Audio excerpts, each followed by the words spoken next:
So ఈ room ఏంటంటే మొత్తం రూమ్ అంతా కూడా ఒక colour of rose beige colour కి వెళ్ళాం అనమాట.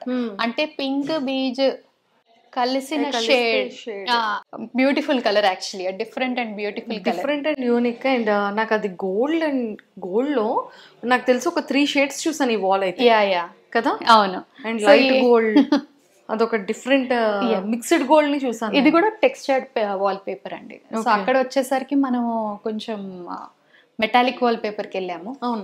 So metallic rose gold finish లోనే మళ్ళీ వాల్ పేపర్ చూసాము. ఇది వచ్చేసి టెక్స్చర్డ్ వాల్ పేపర్ కి వెళ్ళి, సో బెడ్ కూడా ఏంటంటే మొత్తం హెడ్ బోర్డ్ అంతా కూడా మొత్తం ఫుల్ లెంత్ హెడ్ బోర్డ్ చేసాం. అవును. హెడ్ బోర్డ్ లో కూడా I didn't want any flashy elements అనమాట. So I went for a very simple look. Window అండి ఇది కూడా. సో ఏంటంటే విండోని కవర్ చేస్తూ, అంటే హెడ్ బోర్డ్ లో ఒక అబ్స్ట్రక్షన్ అని చెప్పి మేడం ఫీల్ అయ్యారు. సో ఈ రూమ్ కి యాక్చువల్ గా ఫ్రెంచ్ డోర్ కూడా ఉంది.